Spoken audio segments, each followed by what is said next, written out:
It's Week 18 of the National Football League, and this one features Josh Jacobs, who's one of the best in the league at running the ball, sitting in fourth. It's the Packers and the Bears, next on EA Sports. And we come to you from one of the truly iconic stadiums in the NFL as you get a look at Lambeau Field here in Green Bay, Wisconsin. Along with Charles Davis, I'm Brandon Gaudin. And Charles, we look at this Packer team as we enter play here. They've been playing well, really well. Winners of 5 of their last 7, but losers last time out. Meanwhile, for our visitors, the Bears, they come in needing to do something to stop this skid here before the season ends. And if you're leading this organization, one of the things you're making sure everyone understands, this isn't about playing for draft picks. This is about playing for victories.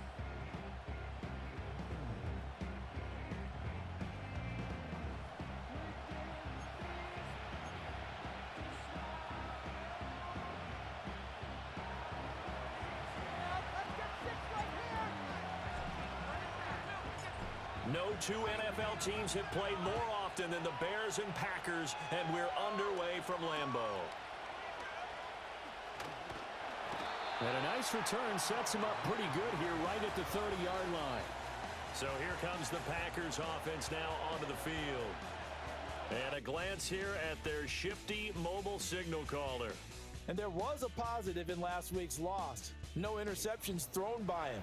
But he only threw 1 touchdown pass, and you know he wants that to improve. He might even consider that as part of the reason that they couldn't take the win last time out. I believe we'll see a more aggressive version of him this week whenever they're nearing the end zone. First carry for Josh Jacobs. And he's going to take this ahead for right around 3 yards, but no more than that. Second down. Well, these two division rivals, the schedule maker gave them a couple of second-half meetings this year. They met for the first time back in Week 11, and it was the Packers who won that game on the road, so they'll be trying to win the season series here at home in Lambeau. He finds his man, complete. That's Jacobs. And he'll lose yardage. Brought down at the 32. It'll go down as a 2-yard loss, and it brings up a 3rd down. They'll be in search of 8 yards here as they hope to convert the first down. Shotgun snap to Willis. Forced out to his left. And he'll just toss it away. So he throws it away, and that brings up 4th down. That was their first 3rd down try of the game, and clearly something was off in the execution of that play. Good news, they've got a whole game left to clean that up and start clicking on those key 3rd down throws.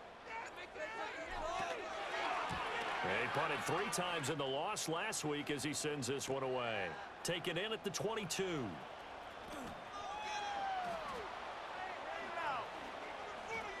Escapes the defender.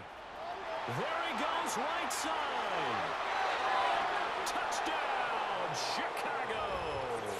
Mark that down as a punt return of 78 yards. And the Bears have taken the early lead on the road here at Lambeau. They get the stop defensively, force the punt, they score without their offense even stepping on the field. I remember playing on special teams and teasing the guys on offense.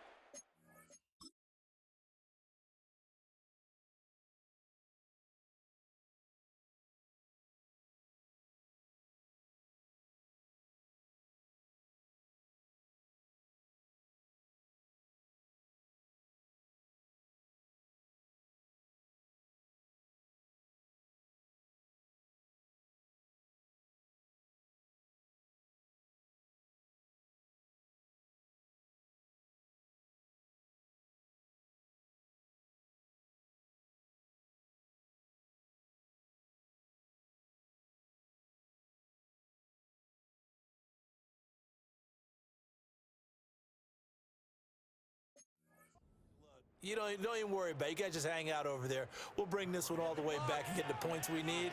In this case, they actually got that done. Santos with the extra point, and that makes the score 7-0. Well, we know he has home run hitting ability in the punt return department, and he showcases it there all the way back for 6.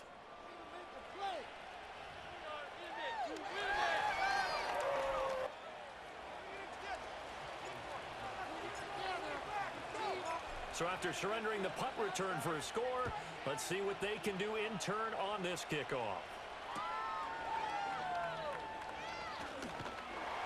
And they will wrangle him down a couple yards shy of the 30. The Packers offense, led by their running back, headed out for the second possession. And he's been one of the most consistent pieces of their offense all year long, no doubt. Shouldn't be much of a surprise then to see him among the league leaders in rushing here late in the season. The Packer offense ready to get their next drive underway. And they'll certainly be trying to do better than that. Throw left side is complete on the diving effort. And he'll go out near midfield at the 49. A good pickup there, 21 yards. Yeah, that's a nice pickup there, especially when it comes on the heels of a 3-and-out the first time you have the ball. They were determined to not have that happen again, and that's a nice throw for their first down of the game. So one play, and they're already just shy of midfield. Here's Willis. This complete to the tight end, Tucker Kraft. And they get to him after a gain of 6 to the 46. The Packers at 11-5 on the year. Charles, they were losers last time out. What do you think they need to do differently here? Well, I don't think it needs to be as drastic as burning up last week's game tape or not watching it. But the attitude has to be what's done is done. Let's move on. Put that one behind them, galvanize themselves, and go forward and get a win in this one. You look at this Bears defense. They've had their trouble stopping the run, Charles. Currently 29th in the NFL in that department. And stopping the run, that's been an issue for them all season long. Aren't you glad that you're not coaching the defense right now? I'm very glad. They said that they've seen it in doses, but very, very small doses. Yeah, you've got to be consistent. It's down in and down out, being able to play it, understand what you have to get done, and finally stop some people, put them on the ground. But forget knowing where the first down line was. This defense created their own line of scrimmage. They won every battle up front, and a lot of times that is one-on-one. And if you win your one-on-ones enough times, your defense is going to be pretty good. They had more people to the football and snuffed out the play. And this is good. He got just enough to clear the crossbar as he drops it in from long distance. Charles, even as long field goals become more and more common, this is still a very rarefied air. Only just over 20 field goals have been kicked from 60 yards or further, and you can add his name to the list now. And as calm as he tried to present himself, there's no doubt there were some nerves as he lined up to attempt that kick. But once the ball was snapped, he just swept the leg and boom, over the crossbar. So here are the Bears now for their opening drive. They'll be led out by their rookie quarterback, the latest in a long line of NFL QBs from USC. His ability to adjust on the fly is almost unmatched in the game right now because it leads to a couple of snaps per game where you just sit back and ask yourself, how did he pull that off? Opponents can practice and prepare each and every week all they want, but this guy, he is hard to corral. So 1st and 10 now from the 30. They run with a 4th-round pick, Roschon Johnson. And he is going to be stopped cold behind the line of scrimmage. 2 yards the loss, 2nd and 12. This defense is a difficult one to prepare for, one of the best in the league. They'll come at you from all angles, and they did a nice job there stopping him for a loss. Escaping the pressure right. And that falls to the ground, incomplete. A nice job of bodying him up defensively, and now it brings up 3rd down. We'll see what they have drawn up here, a little bit behind the line. 12 yards needed to gain a 1st down. And now maybe they want some extra time to talk about this 3rd and long play as we'll get a timeout. They'll have 2 remaining as we step aside here in this 1st quarter.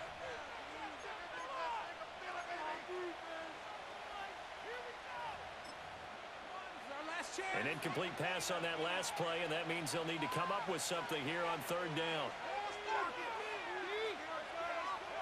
Here's Williams. Steps away to his... And he can't find a receiver, and he's brought down. Lucas Van Ness drops him for a 4-yard loss there, and that brings up 4th down. And, Charles, part of the reason they lost last week, they didn't have a single sack. Well, they changed that quickly. But did they ever? And it was something they talked about with us extensively.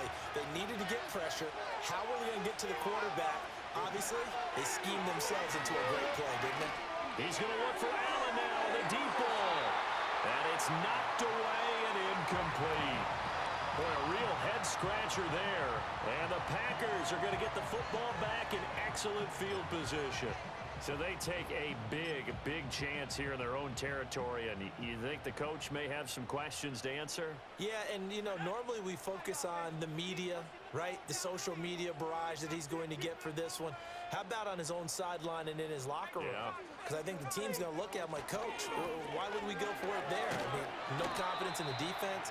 You don't like the punter. I mean, what's going on here? You want some explanations. Tyreek Stevenson in on the stop. Football's there, and he nicely bit off a pretty decent gain. Here's a 2nd and 5. Now Willis to throw. He finds his man, complete. That's Reed. His first catch, good for 9 and a first down. This has to go down as one of the simpler routes in the playbook, but oh so effective. Nice completion there. Keeps the sticks moving. Here's Jacobs on 1st and 10. And a short pickup there down to about the 9. Only a yard on the pickup there, and it'll be 2nd down. Now that's the type of play that'll fire up a defense. Hold them to 1 yard on a first down run. It'll be interesting to see if the offense decides to press the run at all, or if they'll abandon it now after gaining only 1 on that play. A great move, but it only takes him to the 7. He's dropped there. Only gets 3 yards there on the heels of the 1-yard pickup. Sets up 3rd and 6. He's hit pay dirt a lot this year, but not that time. Yeah, I'm tracking right there with you. You're exactly right. He's found the end zone plenty of times. No way I can find any fault with the call. He may not have scored there, but of course you're going to give it to him. On 3rd down, here comes Jacobs. And he will get him down a couple yards shy of the first down marker. A nice tackle coming up from his free safety spot. After one.